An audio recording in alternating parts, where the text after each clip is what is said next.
నీకు ఏమైనా తీయాలా నేనా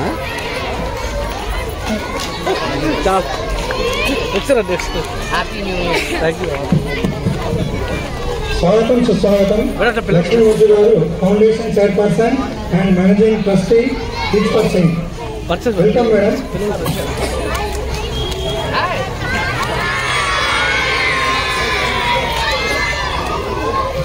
పిల్లలందరూ కూర్చోండి. Happy New Year! One more time. 1, 2, 3. Happy New Year! Oh, wonderful.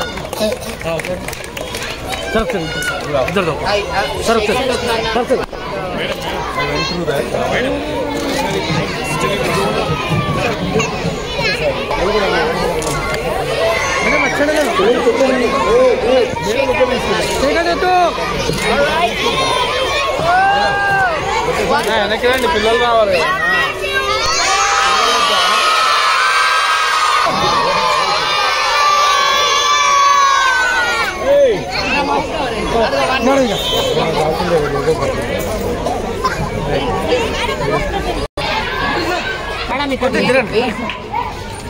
Ready?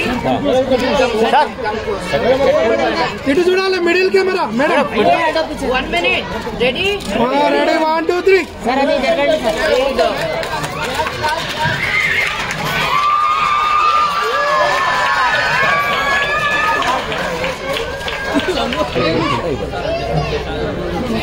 అన్న కొంచెం జరగండి ఒక్కసారి. మేడం ఒక్కసారి ఇటు అన్న ఇవ్వను నీ చెయ్యొచ్చు.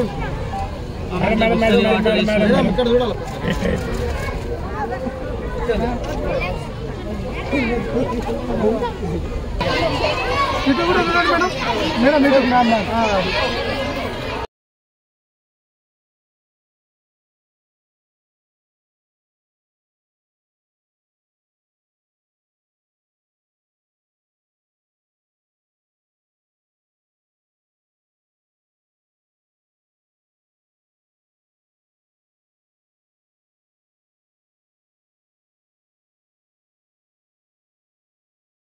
కదా దిలీప్ వెనకాల ఇంకా చాలా మంది మాకు పెగా సిస్టమ్ లాంటి వాళ్ళు కానీ లేకపోతే నాకు ఇలా ఒక మ్యాజిక్ వాండ్ ఉండి నేను ఇలా అంటే స్కూళ్ళన్నీ మారిపోవాలనే ఒక కోరిక. బికాజ్ చదువు అనే ఒక్కటే ఇంకే మనం ఒకరి దగ్గర నుంచి వెనక్కి తీసుకోలేం. బట్టలు తీసుకోవచ్చు, డబ్బు తీసుకోవచ్చు, నగలు తీసుకోవచ్చు, కానీ ఇచ్చిన చదువుని వెనక్కి ఎవరు తీసుకోలేరు. సో ఆ చదువు అనేది ఎంత ఇంపార్టెంట్ అంటే అది హనుమాన్కున్న బలం అంత అన్నమాట. సో మీరు ఎంత చదువుకుంటే మీకు అంత స్ట్రాంగ్ అవుతారు. మీరు అర్థమైందా పిల్లలు? బికాజ్ మీరు ఇప్పుడు బ్రేక్ఫాస్ట్ చేస్తే నేను లంచ్ పెట్టకపోతే మీకు ఆకలి వేస్తుందా? ఇయ్యదా? వేస్తుంది కదా. మళ్ళీ బ్రేక్ఫాస్ట్ లంచ్ పెట్టి డిన్నర్ పెట్టకపోతే ఆకలి వేస్తుందా? ఇయ్యదా? వేస్తుంది. నీకు ఈరోజు బట్టలు కొనిస్తే నెక్స్ట్ ఇయర్కి చిన్నది అయిపోద్దా లేదా కదా? మళ్ళీ మళ్ళీ మళ్ళీ కావాలి కావాలి కావాలని ఉంటుంది. ఎంతున్నా సరిపోదు. అందుకే మనం చదువుకుంటే మనం ఎంతైనా మనకు మనమే ఫుడ్ తినచ్చు, మనకు మనమే బట్టలు కొనుక్కోవచ్చు, మనకు మనమే బొమ్మలు కొనుక్కోవచ్చు. అవన్నీ మళ్ళీ మమ్మీ డాడీ ఎవరిని అడగాల్సిన అవసరం లేదు. మనమే చదువుకుంటే మనల్ని మనమే చూసుకోవచ్చు. చదువు ఒక్కటే మీ ఆయుధం పిల్లలు, గుర్తుపెట్టుకోండి. చదువుకుంటే మీరు ఏమైనా సాధించవచ్చు. మా తాతగారు కూడా ఇంత పెద్ద స్కూల్లో కూడా నేర్పించలా తెలుసా? మోదుగుళ్ళపాలెం అని ఒక చిన్ని విలేజ్. ఆ విలేజ్కి ఆ గ్రామానికి వెళ్ళాలంటే ఒక నదిని దాటుకొని వెళ్ళాలి. కార్లు ఈ రోజుకి పోవు తెలుసా? మా తాత ఉన్న ఊర్లో ఆయన ఎలిమెంటరీ స్కూల్లో హెడ్ మాస్టర్ అనమాట. అక్కడి నుంచి మా నాన్న కూడా మీలాంటి స్కూల్స్లోనే మీలాగే గవర్నమెంట్ స్కూల్లోనే చదివారు. కానీ ఆయన చదువుకోబట్టి ఆయన అక్కడి నుంచి ఇక్కడ దాకా రాగలిగారు. అదే ఆయన చదువుకోలేదనుకో ఇంకా అక్కడే ఉండిపోయి ఉండేవాళ్ళు, ఏం పని చేసేది వాళ్ళు కాదు. సో చదువు, ఆ ఒక్క మనిషి చదువుకుంటే ఇప్పుడు మేము కొన్ని లక్షల మందికి చదువు చెప్పించగలుగుతున్నాం. సో మీరు కూడా నాలాగే ఇక్కడ కూర్చోవాలనుకుంటే మీరందరూ ఏం చేయాలి?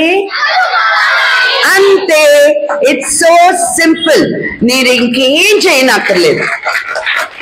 దేవుడు మీకు మంచి బుద్ధిని, మంచి ఆరోగ్యాన్ని, మంచి విలువల్ని ఇవ్వాలని నేను మనస్ఫూర్తిగా కోరుకుంటున్నాను. మనం చిన్నప్పుడు నేర్చుకున్నారా మీరందరూ? అమ్మ, నాన్న, ఆహా కాదు అక్కడ నేను ఉన్నాను కానీ మనకి అమ్మ, నాన్న, ఇంకొకరు, తర్వాత దైవం. ఎవరా మూడో వ్యక్తి? మళ్ళీ చెప్దాం. కాదు, అమ్మ, నాన్న, గురువు, దైవం.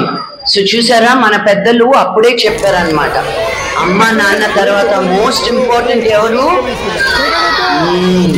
ఎందుకంటే అమ్మ నాన్న మనకి ప్రాణాలు ఇచ్చి మనకి లైఫ్ ఇచ్చిన మనకి గురువు అనే వ్యక్తి ఒక్కరే మనకి భవిష్యత్తుని ఇస్తారు. అర్థమైందా? సో గురువు తర్వాతే దేవుడు అంట. సో గురువుని దేవుడిలాగా చూసుకోవాలి మనం, అవునా కదా? సో మనం అందరం గొప్ప దేశంలో పుట్టాం, ఒక గురువుకి ఇంత విలువనిచ్చే ఊర్లో. సో ఈరోజు హెచ్ఎం గారు మాట్లాడుతూ ఉంటే, వినోద్జీ గారు మాట్లాడుతూ ఉంటే నాకెంత హ్యాపీనెస్ అనిపించిందో. ఒక హెడ్ మాస్టర్గా ఆయన పని చేసినా చేయకపోయినా గవర్నమెంట్ ఆయనకి శాలరీ ఇచ్చేస్తుంది నెల నెల, అది తెలుసు మాకు. ఓకే, బట్ ఆయన ఇక్కడ ఉంటూ కూడా లేదు, నేను ఇది కొంచెం బాగు చేయించుకోవాలి, ఆ బావుని బాగు చేయించాలి, నేను ఇక్కడ ఒక చెట్టుకు బాగు చేయించాలి అనేది ఒక మనిషికున్న, నా బడి బాగుండాలి అనుకున్న హెచ్ఎం అనేది చాలా మందికి దొరకరు. సో మీరు చాలా చాలా లక్కీ పిల్లలు.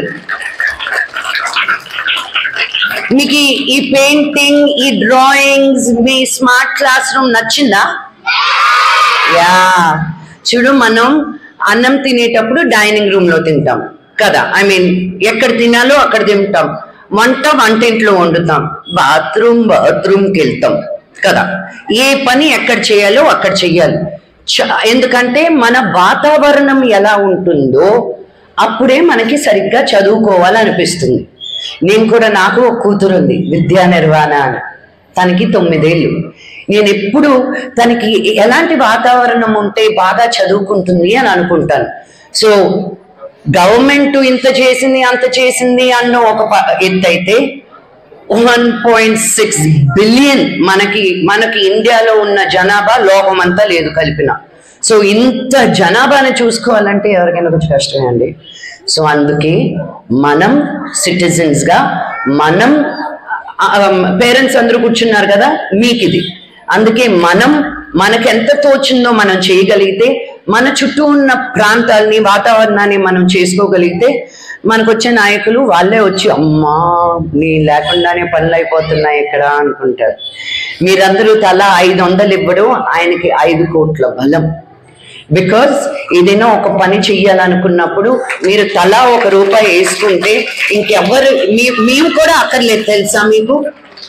పెద్ద పెద్ద పనులకి అయితే కావాలి, కానీ ఈ చిన్ని పనులకి మీరు ఒక సంకల్పం అనుకుంటే కాదు అనడానికి లేదు. దేవుడు కూడా కిందకి దిగొచ్చే చెయ్యాలి. మరి మన పురాణాల్లోనే చెప్పున్నారు, బాగా గట్టిగా నమ్మకంగా మనం ఏదైనా కోరుకుంటే దేవుడు కూడా వినాల్సిందే, అవునా కదా? సో మీరందరూ మంచిగా భోంచెయ్యాలి, మంచిగా స్నానాలు చెయ్యాలి. మీరందరూ స్నానాలు చేసే స్కూల్కి వస్తారు లేదా? Okay, very good boys and girls. So మళ్ళీ వస్తాను నేను ఈ స్కూల్కి. మీరు ఈ స్కూల్ ఎలా పెట్టుకున్నారో అని చెక్ చేస్తాను మళ్ళీ నేను. మీరు కానీ బాగా పెట్టుకున్నారంటే నెక్స్ట్ మీకు ఏం కావాలో కూడా చూసి మనం చేద్దాం. ఓకే, నేను ఒకసారి